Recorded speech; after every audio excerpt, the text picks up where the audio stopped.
আসসালামু আলাইকুম বন্ধুরা, সবাই কেমন আছেন? আশা করি সবাই ভালো আছেন।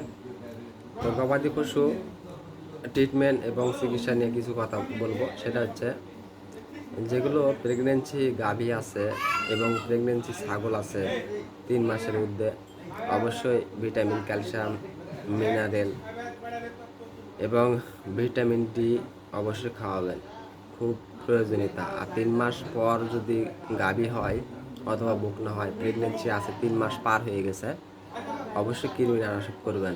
কৃমিনাশক করবেন 75 কেজির জন্যে একটি ট্যাবলেট, এবং যদি 150 কেজির নিচে হয় অথবা যদি 76 কেজি হয় তাহলে 2টি ট্যাবলেট। সেটা হচ্ছে 9-6-1500 মিলিগ্রামের ট্যাবলেট। বাজারে অনেক ট্যাবলেট পাওয়া যায়, লিভামিথাসল এবং ট্রাইকোব্যান্ডাজল। এই একটাই ট্যাবলেট, 2টা প্রিপারেশন আছে, ট্রাইকোব্যান্ডাজল এবং লিভামিথাসল।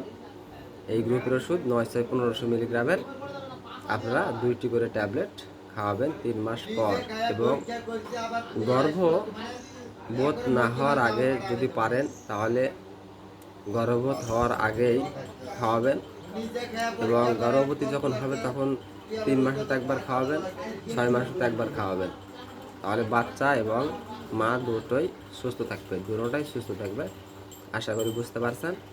যে কোনো বিষয়ে কমেন্ট বক্সে জানাবেন, হোয়াটসঅ্যাপ নাম্বার দেওয়া থাকবে। তো ভালো থাকবেন। আসসালামু আলাইকুম।